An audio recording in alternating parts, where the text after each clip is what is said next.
నందమూరి హీరోల మధ్య cold war జరుగుతున్నట్టు గత కొన్ని నెలలుగా మీడియాలో రకరకాల వార్తలు వస్తున్నాయి. ఈ వార్తలపై ఎవ్వరూ స్పందించకపోయినా అపోహలు మాత్రం రోజు రోజుకు పెరుగుతున్నట్లే ఉన్నాయి. కొద్ది రోజుల క్రితం బాలయ్య శాతకర్ణి ట్రైలర్ రిలీజ్ అయినప్పుడు నందమూరి సోదరులు ఎన్టీఆర్, కళ్యాణ్ రామ్ ట్రైలర్ ను ఆకాశానికెత్తేశారు. ఇలాంటి పాత్రలో బాబాయ్ తప్ప ఎవ్వరూ నటించలేరని కీర్తించారు.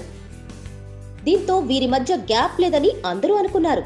2019 ఎన్నికల నేపథ్యంలో మళ్లీ బాబాయ్ బాలయ్య, అబ్బాయ్ ఎన్టీఆర్ ఒక్కటవుతారని కూడా అందరూ భావించారు. అయితే తాజా పరిణామాలు చూస్తుంటే బాబాయ్, అబ్బాయ్ మధ్య గ్యాప్ ఏమాత్రం కూడలేదని తెలుస్తుంది. ఆ గ్యాప్ అలాగే ఉందా అంటే అవుననే సందేహాలే చాలా మంది వ్యక్తం చేస్తున్నారు. నందమూరి అభిమానులు సైతం ఇదే అంశంపై తీవ్రంగా చర్చించుకుంటున్నారు.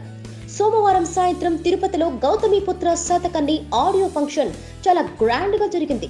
ఈ కార్యక్రమానికి ఏపీ సీఎం చంద్రబాబు, కేంద్ర మంత్రి వెంకయ్య నాయుడు, సినీ రాజకీయ రంగాలకు చెందిన పలువురు ప్రముఖులు హాజరయ్యారు.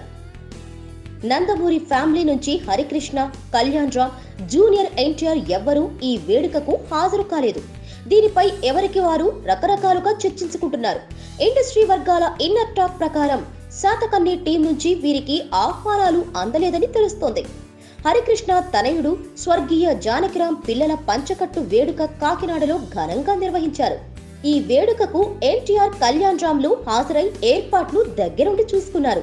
అయితే ఈ వేడుకలకు బాలయ్య రాకపోవడం అభిమానులకు తీవ్రంగా నిరాశపరిచింది. ఏదేమైనా హరికృష్ణ, బాలయ్య ఫ్యామిలీ మధ్య గ్యాప్ తగ్గలేదన్న టాకే ఎక్కువగా చర్చకు వస్తోంది. Please subscribe. Hi, it's me Purna. Please subscribe.